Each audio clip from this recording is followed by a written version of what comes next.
Quand quelqu'un n'est pas porteur de ta vision, il fera ce que toi tu dis qu'en ta présence.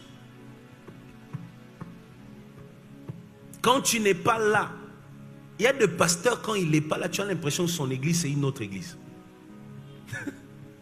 Tu sens que c'est autre chose. Et même les fidèles disent, si les pasteurs étaient là, ces choses n'allaient pas se faire. Vous savez pourquoi?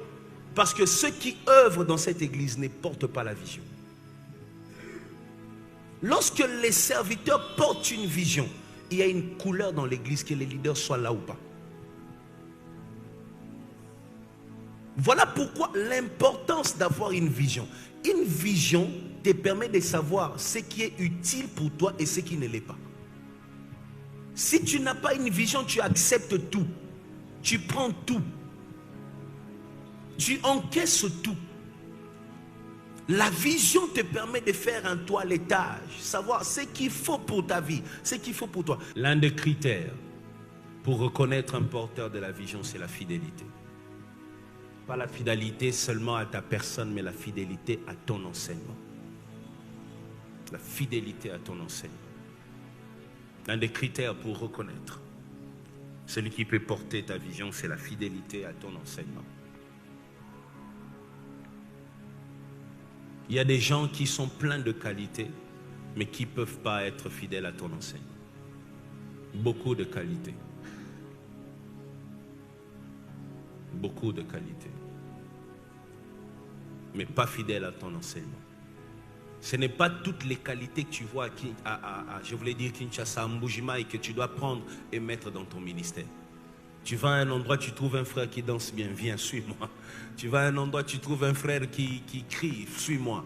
Et puis tu te mets dans un groupe, vous créez un groupe où il y a beaucoup de leaders, il n'y a pas une vision. Il y a beaucoup de directions. Chaque fois que tu n'es pas là, il y a une autre sémence qui se manifeste. Parce que tu as bâti sur une mauvaise base. Regarde.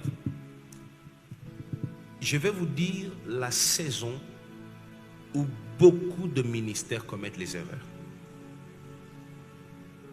Nous sommes passés par là. Peut-être vous aussi vous passerez par là. Dieu aussi peut vous épargner. Je demande que Dieu vous épargne. Mais le problème c'est que si Dieu vous épargne, vous n'allez pas comprendre la leçon. Il faut passer par là. C'est difficile, mais il faut passer par là. Écoute, beaucoup de leaders commettent des erreurs dans cette période que l'apôtre Paul a traversée. La Bible dit, Paul, il y avait un froid dans cette île-là. Alors finalement, ils étaient tous autour d'un feu, vous voyez, comme ça. Un moment, le feu commence à s'éteindre. Quand le feu commence à s'éteindre, tout leader cherche un moyen pour que le feu ne s'éteigne pas. Et c'est le moment où les leaders commettent beaucoup d'erreurs.